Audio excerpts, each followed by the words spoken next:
Welcome to grey matter enhancer. আজকে আবার একটা ভারতের লোককথা ছোট গল্প পড়ে শোনাবো।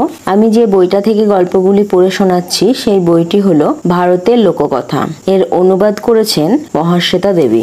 আজকের গল্পটি একটি কন্নড় লোককথা। গল্পের নাম চালাক পুত্রবধূ। শুরু করছি। এক ছিল শাশুড়ি, নিদারুণ দজ্জাল। ছেলের বউকে এতটুকু নিজের মতো চলতে দেয় না। তার কড়া নজর থাকে যাতে কচি বউটি সংসারের সব কাজ করে, গোহাল কাড়ে, কুয়ো থেকে জল আনে, কাজ ফুরোতে ফুরোতে সন্ধ্যা। মা আর ছেলে নিজেরা খেয়ে নেয়, বউকে দেয় এঁটো কাঁটা আর বাসি ভাত। বউ তিলেক আপত্তি জানালে শাশুড়ি ওর মাথায় মারে ঝাঁটার বাড়ি। কাঁদলে পরে বুড়ি তোরে গাল দেয়, হারামজাদি, নচ্ছার মেয়ে ছেলে, চোখের জলে আমার বাড়ি ভাসাবি, দুর্ভাগ্য ডেকে আনবি, বদ মেয়ে মানুষের মেয়ে তুই। ছেলে গো বেচারা, সে চুপ করেই থাকে।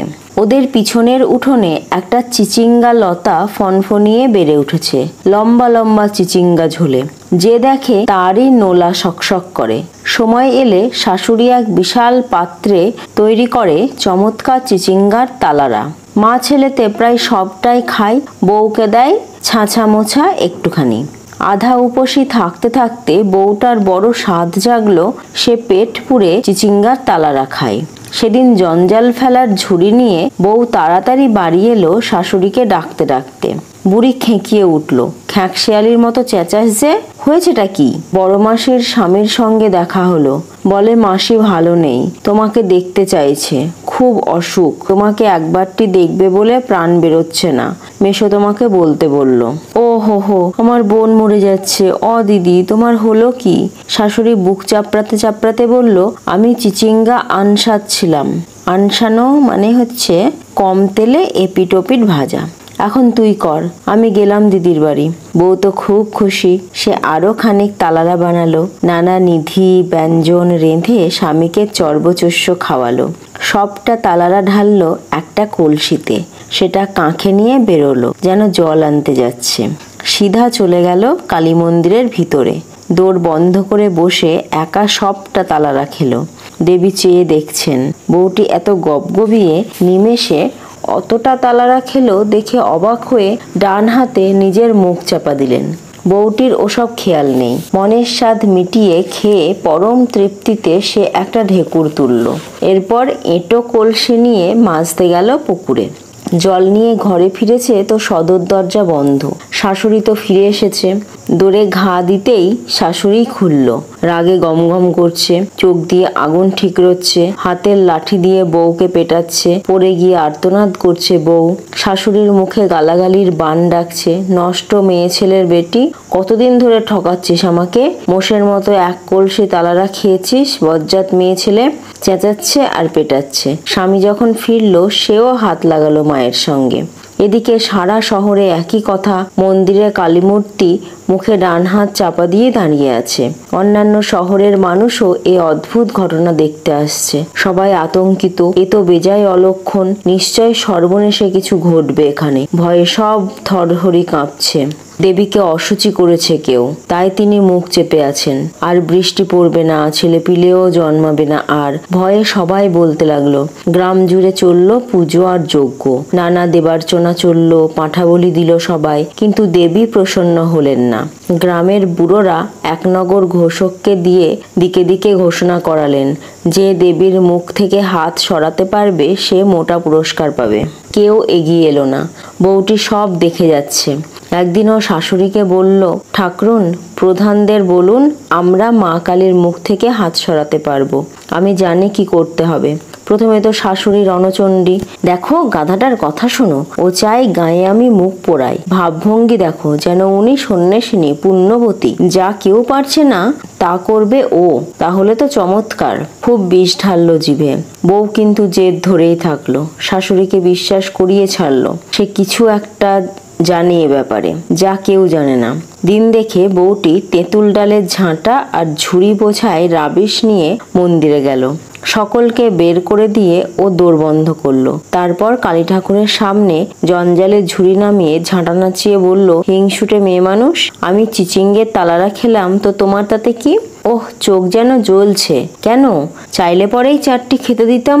তোমার মুখ পুরো গাল ফুলে ফেটে যাক, চোখ কোটরে ঢুকে যাক, অন্ধ হয়ে যাও তুমি, এখন মুখ থেকে হাত নামাবে না ঝাঁটা পেটা করব? এক্ষুনি এক্ষুনি। দেবী তো নিরুত্তর। বউ তখন খ্যাপা হাতি, তাকেই মা কালীর মতো ভয়ঙ্কর দেখাচ্ছে। বেদিতে উঠে ও কালীকে কষে ঝাঁটা পেটা করলো। কালী কেঁদে উঠলেন, ও হো হো বলে মুখ থেকে হাত নামালেন। আবার তাকে আগের মতো দেখতে হলো। ঠিক আছে এখন, বিড়বিড় করে বলে বউটি জঞ্জালের ঝুড়ি আর ঝাঁটা নিয়ে বাড়ি ফিরল। জানিয়ে দিল কালীর মুখ থেকে হাত ও নামিয়ে দিয়েছে। এ খবরে সারা গ্রাম তাজ্জব বনে গেল। সবাই ছুটল মন্দিরে, সচক্ষে দেখলো, দেখেও যেন বিশ্বাস হয় না। বউটির প্রশংসা তখন পঞ্চমুখী। এ বউ পরম সতী, পতিব্রতা। সতী ধর্ম তাকে অলৌকিক ক্ষমতা দিয়েছে। অনেক পুরস্কার, অনেক উপহার পেল বউটি। শাশুড়ি এ ঘটনায় বেজায় ভয় পেল। বউয়ের তো আছে অলৌকিক ক্ষমতা, এত বছর ধরে তাকে যত নির্যাতন করেছে, বউ তো তার শোধ নেবে। বড় জাদু জানে, কে জানে সে কেমন জাদু। এক অন্ধকার কৃষ্ণা একাদশীর রাতে মা ছেলে ফিসফিস করে কথা বলছে। মা বলছে, বাছা, বউ তো কালীকেও জব্দ করে ছাড়লো। দেবী মুখ থেকে হাত নামালেন, ও আমাদের ছাড়বে না। আমরা ওকে মেরেছি, উপসী রেখেছি, নানা লাঞ্ছনা করেছি। ও শোধ নেবেই, শেষ করে দেবে আমাদের। এখন কি করি? কাপুরুষ ছেলে বলল, আমি ভেবে পথ পাচ্ছি না, তুমি বলো না। ও ঘুমোচ্ছে এখন, মাদুরে মুড়ে ওকে নিয়ে যাই, মাঠে নিয়ে পুড়িয়ে আসি, তারপর তোমার সুন্দরী বউ এনে দেব। ঠিক আছে, এখনই চলো। দুজনে বউটার মুখ বাঁধল, তার বিছানাপাটি সমেত মাদুরে মোড়ালো। বউটা বুঝছে এরা ভয়ানক কিছু করতে চলেছে, কিন্তু সাহস করে ও নিশ্চুপ পড়ে আছে। গ্রামের বাইরে মাঠে ওকে ঝোপের পাশে নামিয়ে মা ছেলে গেছে কাঠের খোঁজে। ওরা যেতে না যেতেই বউটি মাদুর থেকে বেরিয়ে এসেছে। হাত পা মুখের বাঁধন খুলেছে, একখানা বড় কাঠকে মাদুরে মুড়েছে। নিজে গিয়ে উঠেছে এক বট গাছে, ডালপালায় লুকিয়ে আছে। মা আর ছেলে তো কাঠ নিয়ে ফিরেছে। মাদুরের ওপর কাঠের পাঁজা, তাতে খড় বিছিয়ে আগুন দিয়েছে। দাও দাও করে আগুন জ্বলছে। গাছের ডালপালার গাঁটগুলো যখন ফাটছে, ওরা বলছে হাড়গুলো ফাটছে এবার। ভিতরের বড় কাঠটার গ্রন্থি যখন ফাটলো, ওরা ভাবলো মাথার খুলিটাই ফটাস করে ফাটলো। রাত তখন অনেক, দুজনে বাড়ি গেল। বউটি তো বসেই আছে। 4টে ডাকাত এক বড় লোকের বাড়ি থেকে মণিরত্ন, টাকা আর সোনা চুরি করে সেখানে এসেছে, লুটের মাল ভাগ করবে। কিছু দূরে আগুন জ্বলছে দেখে একজন সেই বট গাছে উঠল, দেখবে মানুষজন কাছে আছে কিনা। যখন দেখে একটি মেয়ে বসে আছে, সে আস্তে আস্তে বলছে, কে গো? বউটি হাত বাড়িয়ে ওর মুখে হাত চাপা দিল, বলল, আস্তে, আমি স্বর্গের পরীকু, একটি ভালো সুপুরুষ খুঁজছি, তোমাকেই বিয়ে করব, দুনিয়ার সেরা ধনী বানাবো তোমায়, শুধু আস্তে কথা বলো। ডাকাতের তো বিশ্বাস হয় না, এ কি হচ্ছে। সে যেন স্বর্গে পৌঁছে গেছে। আকাশ থেকে নেমে এসেছে অলৌকিক সাদা হাতিটি। মেয়েটির হাত ধরে ও বলছে, তুমি স্বপ্ন তো নও, সত্যি তো? বউটি বলছে, হুঁ। সে নিজের পান সুপারির পটুয়া খুলে ওকে ও দিচ্ছে, নিজেও মুখে পুড়ছে। লোকটা ঘেঁষে এসেছে, একটা চুমু খাবে। বউটি মুখ ফিরিয়ে বলছে, এখনো তো বিয়ে হয়নি আমাদের, তবে জিভ বাড়িয়ে তোমার পানটা আমার মুখে দাও, যেই পানটা খাবো সেই তোমার বিয়ে করা বউ হয়ে যাব, বললেই হয়। ঠিক আছে। আনন্দে দিশাহারা লোকটা জিভের ডগায় চিবানো পান নিয়ে ওর মুখের কাছে বাড়িয়ে ধরেছে। বউটি তৎক্ষণাৎ দাঁতের পাটি খপ করে বন্ধ করে ওর জিভ কামড়ে নিয়েছে। অসহ্য যন্ত্রণায় আর্তনাদ করে লোকটা গাছ ছেড়ে মাটিতে পড়ল।